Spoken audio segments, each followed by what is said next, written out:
ദിവ്യകാരുണ്യ ഈശോയാൽ ഏറെ സ്നേഹിക്കപ്പെടുന്നവരെ, നമ്മുടെയൊക്കെ വ്യക്തി ജീവിതങ്ങളിൽ ഉണ്ടാകുന്ന സഹനങ്ങൾക്കും കണ്ണുനീരുകൾക്കുമുള്ള ഉത്തരം വിശുദ്ധ കുർബാനയിൽ ഉണ്ട് എന്നുള്ള വലിയ തിരിച്ചറിവ് നമുക്ക് സ്വന്തമാക്കാം. വിശുദ്ധ കുർബാന എപ്രകാരം നമ്മുടെ സഹനങ്ങൾക്കുള്ള ഉത്തരമാകും എന്ന് നമുക്ക് ഇന്ന് വിചിന്തനം ചെയ്യാം. പെസഹായിൽ ഈശോ അർപ്പിച്ച ബലിയുടെ പൂർത്തീകരണം തൻ്റെ പീഠാനുഭവത്തിലൂടെ കടന്നുപോയി കാൽവരിയിൽ ഈശോ അർപ്പിച്ച ബലിയിലാണെങ്കിൽ പ്രധാനമായും 3 വിധത്തിൽ ഈശോയുടെ സഹനങ്ങളെ നമുക്ക് മനസ്സിലാക്കാം. ഒന്നാമതായി, ശാരീരികമായിട്ടുള്ള സഹനം. ഒരു മനുഷ്യന് സഹിക്കുവാൻ കഴിയുന്നതിലും അപ്പുറമുള്ള സഹനം ഈശോ തൻ്റെ ശരീരത്തിൽ ഏറ്റെടുത്തു എന്ന് നമുക്കറിയാം. ഈശോ അതെല്ലാം ഏറ്റെടുത്തത് എനിക്കും നിനക്കും വേണ്ടിയുള്ളതാണ് എന്നുള്ള ബോധ്യം നമ്മുടെയൊക്കെ മനസ്സുകളെ ഭരിക്കട്ടെ. കഠോരമായ വേദനയിലൂടെയും പീഡാസഹനങ്ങളിലൂടെയും കണ്ണുനീരുകളിലൂടെയും ഈശോ കടന്നുപോയി കാൽവരിയിൽ ഈശോ ബലിയർപ്പിച്ചത് സ്വന്തം ജീവനാണെങ്കിൽ അത് നമുക്ക് നേടിത്തന്നത് രക്ഷയാണെന്നുള്ള ബോധ്യം നമ്മുടെ മനസ്സിൽ ഉണ്ടാകട്ടെ. നിഷ്കളങ്കനായ ഒരു മനുഷ്യൻ, പാപമൊന്നും ചെയ്യാത്തവൻ, പാപം എന്താണെന്ന് പോലും അറിയാത്തവൻ, നമ്മുടെ പാപങ്ങൾക്ക് വേണ്ടി അത്രമേൽ കഠിനമായ പീഡകളാണ് സ്വന്തം ശരീരത്തിൽ ഏറ്റെടുത്തത്. ഒരാശ്വാസവാക്ക് പറയുവാനോ ഒന്ന് സാന്ത്വനപ്പെടുത്തുവാനോ സഹായിക്കുവാനോ ഒപ്പമായിരുന്ന് ആശ്വാസം പകർന്നു കൊടുക്കുവാനോ ആരുമില്ലാതിരുന്ന ആ കുരിശിൻ്റെ പാതയിൽ, കുരിശിൻ്റെ വഴിയിൽ പ്രിയമുള്ളവരെ, നമ്മുടെ സഹനങ്ങളെയും നമുക്ക് ചേർത്ത് വയ്ക്കാം. നമുക്ക് മുൻപേ കടന്നുപോയി നമുക്ക് രക്ഷ പകർന്നു നൽകിയ ഈശോ നാം അനുഭവിച്ച എല്ലാ സഹനങ്ങളും അവൻ്റെ ജീവിതത്തിൽ ഏറ്റെടുത്തിട്ടുണ്ട് എന്നുള്ള വലിയ ബോധ്യം നമുക്ക് സ്വന്തമാക്കാം. രണ്ടാമതായിട്ടുള്ള സഹനം മാനസികമായിട്ടുള്ള സഹനമാണ്.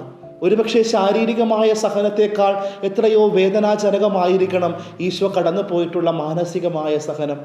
തൻ്റെ പ്രിയപ്പെട്ടവരെന്നും പറഞ്ഞ് 3 വർഷക്കാലം ഒരുമിച്ച് കൂടെ കൊണ്ടു നടത്തിയ ശിഷ്യന്മാരാരും തന്നെ ഈശോയെ സഹായിക്കുവാനോ ഒരാശ്വാസവാക്ക് പറയുവാനോ തൻ്റെ സഹനത്തിൻ്റെ പാതി ഏറ്റെടുക്കുവാനോ അവിടെ ഈശോയുടെ കൂടെ ഇല്ലായിരുന്നു.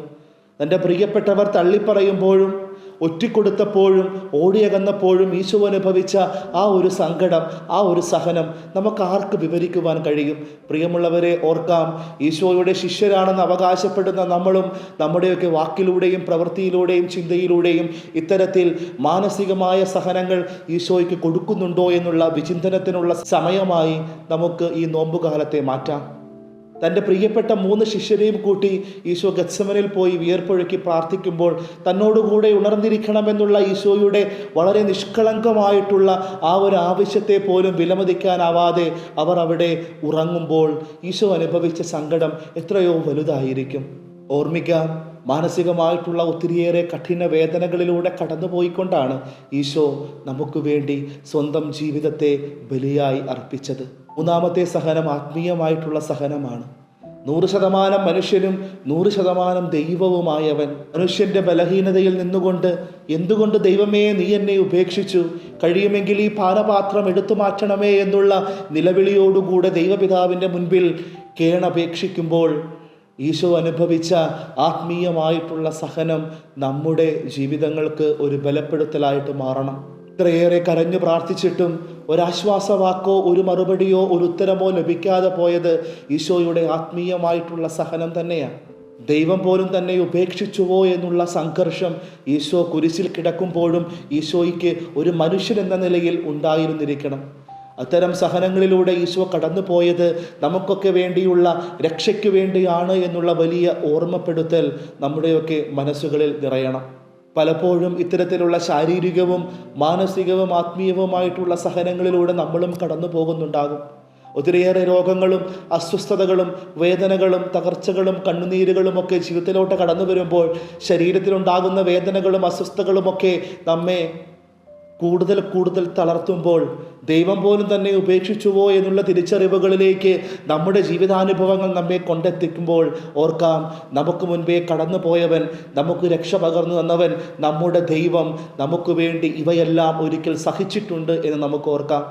എബ്രായ ലേഖനത്തിൻ്റെ 12-ാം അധ്യായം 6-ാം തിരുവചനത്തിൽ കർത്താവ് തനിക്ക് ഇഷ്ടമുള്ളവരെ അടിക്കുന്നു, മക്കളായി സ്വീകരിക്കുന്നവരെ പ്രഹരിക്കുന്നു എന്നുള്ള തിരുവചനമുണ്ട്. ഈശോയ്ക്ക് നമ്മോട് എത്രത്തോളം സ്നേഹമുണ്ടോ ആ സ്നേഹത്തിൻ്റെ പ്രതിഫലനമായിട്ട് സഹനങ്ങളെ കണ്ടവരാണ് വിശുദ്ധർ. വിശുദ്ധരെ പോലെ വിശുദ്ധിയിൽ നിലനിൽക്കണമെങ്കിൽ, ഈശോയുടെ പ്രിയപ്പെട്ടവരായി മാറണമെങ്കിൽ ക്രൂശിതനായ കർത്താവിങ്കലേക്ക് നോക്കി, കർത്താവേ, നീ നിൻ്റെ സഹനത്തിൻ്റെ ഒരു പങ്ക്, കുരിശിൻ്റെ ഒരു പങ്ക്, വേദനയുടെ ഒരു പങ്ക് എനിക്കും തരണമേ എന്ന് പ്രാർത്ഥിക്കുവാൻ നമുക്കും സാധിക്കണം. പരിത്യാഗത്തിൻ്റെയും സഹനങ്ങളുടെയും കനൽ വഴികളിലൂടെ ഈ നോമ്പുകാലത്തിൽ നമ്മൾ യാത്രയാകുമ്പോൾ തീർച്ചയായും വേദനകളെയും സഹനങ്ങളെയും കർത്താവിൻ്റെ കുരിശോടും വിശുദ്ധ ബലിയോടും ചേർത്ത് വെച്ചുകൊണ്ട് ജീവിതത്തെ കൂടുതൽ അനുഗ്രഹപ്രദമാക്കി മാറ്റുവാൻ നമുക്ക് പരിശ്രമിക്കാം. ഒരുപക്ഷെ അൽഫോൻസാമയേക്കാൾ കൂടുതൽ സഹിക്കുന്ന അമ്മച്ചിമാരും അപ്പച്ചന്മാരും വ്യക്തികളുമൊക്കെ നമ്മുടെ ചുറ്റുമുണ്ടാകും. പക്ഷെ എന്തുകൊണ്ടാണ് അവരാരും വിശുദ്ധരായിട്ട് മാറാത്തത്? കാരണം അവർ തങ്ങളുടെ സഹനങ്ങളെ ദൈവത്തിൻ്റെ കരങ്ങളിലേക്ക് വാഴ്ത്തുവാനായിട്ട് വിട്ടുകൊടുക്കുന്നില്ല എന്നുള്ളതാണ്. ജീവിതങ്ങളിലെ സഹനങ്ങളെ കർത്താവിൻ്റെ കരങ്ങളിലേക്ക് കൊടുത്ത് കർത്താവിൻ എടുത്തു വാഴ്ത്തുന്നതിന് വേണ്ടി നമ്മൾ മുറിച്ചു നൽകുമ്പോൾ, കർത്താവിൻ്റെ കരങ്ങളിലേക്ക് വിട്ടുകൊടുക്കുമ്പോൾ കർത്താവ് അത് വാഴ്ത്തി അത് അനുഗ്രഹമാക്കി മാറ്റും. ഒരു കൈകൊണ്ട് ദൈവം തല്ലുമ്പോൾ മറു കൈകൊണ്ട് ദൈവം ആശ്വസിപ്പിക്കും എന്നുള്ള പാരമ്പര്യമായിട്ടുള്ള ആ ഒരു ചിന്ത നമ്മുടെ മനസ്സുകളിൽ ഉണ്ടായിരിക്കട്ടെ.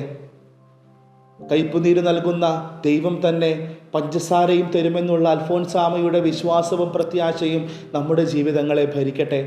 സഹനങ്ങളിലൂടെ മാത്രമേ വളർച്ചയുണ്ടാവുകയുള്ളൂ. അതുകൊണ്ട് സഹനങ്ങളിൽ പതറാതെ ദൈവം വാഴ്ത്തുന്നതിനു വേണ്ടി നമ്മുടെ സഹനങ്ങളെ ദൈവത്തിൻ്റെ കരങ്ങളിലേക്ക് വിട്ടുകൊടുക്കുവാൻ നമുക്ക് പരിശ്രമിക്കാം. ഓരോ വിശുദ്ധ ബലിയിലും നാം പങ്കെടുക്കുമ്പോൾ കാഴ്ചയർപ്പണ വേളയിൽ അപ്പത്തിനോടും വീഞ്ഞിനോടുമൊപ്പം നമ്മുടെ സഹനങ്ങളെയും ദൈവസന്നിധിയിലേക്ക് ഉയർത്തി ദൈവത്തിൻ്റെ അനുഗ്രഹത്തിനായി, ദൈവത്തിൻ്റെ അഭിഷേകത്തിനായി ദൈവം വാഴ്ത്തുന്നതിനു വേണ്ടി നമ്മുടെ ജീവിതങ്ങളെ വിട്ടുകൊടുക്കുവാൻ നമുക്ക് പരിശ്രമിക്കാം. ഒരിക്കലൊരു ധ്യാനഗുരു പങ്കുവച്ച അനുഭവം ഓർമ്മിക്കുകയാണ്. അഭിവന്ദ്യ ബോസ്കോ പുത്തൂർ പിതാവ്, അദ്ദേഹം വൈദികനായിരിക്കുന്ന സമയം കുറേ വിശ്വാസികളോടുകൂടെ തൃശ്ശൂരിലുള്ള കുഷ്ഠരോഗികളെ ശുശ്രൂഷിക്കുന്ന ഡൊമിനിക്കൻ ഇൻസ്റ്റിറ്റ്യൂട്ടിൽ ഒരു ദിവസം പോകുവാനിടയായി. അങ്ങനെ അവിടെയൊക്കെ നടന്നു കണ്ട അദ്ദേഹം ഡോർമെറ്ററിയിലെത്തി. അവിടെ ഡോർമെറ്ററിയിൽ ഒത്തിരിയേറെ കട്ടിലുകളൊക്കെ കിടക്കുന്നുണ്ട്. ആ കട്ടിലുകളുടെ അറ്റത്ത്, ഡോർമെറ്ററിയുടെ അറ്റത്ത് ഒരു വലിയ ക്രൂശിത രൂപം. ആ ക്രൂശിത രൂപത്തിനു താഴെ ഒരു ബലിപീഠം.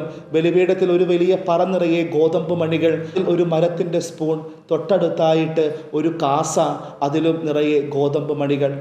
ക്രൂശിത രൂപത്തിൻ്റെ അർത്ഥമൊക്കെ മനസ്സിലാക്കിയെങ്കിലും ഈ കാസയുടെയും ഗോതമ്പ് മണികളുടെയും ഒക്കെ അർത്ഥം മനസ്സിലാകാതെ പോയപ്പോൾ ബോസ്കോ പുത്തൂർ അച്ഛൻ അവിടുത്തെ ഡയറക്ടറായ അച്ഛനോട് ഇപ്രകാരം ചോദിച്ചു, എന്താണ് ഇതിൻ്റെ അർത്ഥം? എന്താണ് ഇതിൻ്റെ അർത്ഥം? എന്താണ് ഇതിൻ്റെ അർത്ഥം? അപ്പോൾ ആ ഡയറക്ടർ അച്ഛൻ ഇപ്രകാരം പറഞ്ഞു, ഒത്തിരിയേറെ മാനസിക, ശാരീരിക, ആത്മീയ സംഘർഷത്തിലൂടെ, നൊമ്പരങ്ങളിലൂടെ കടന്നു പോകുന്നവരാണ് ഇവിടെയുള്ളവർ.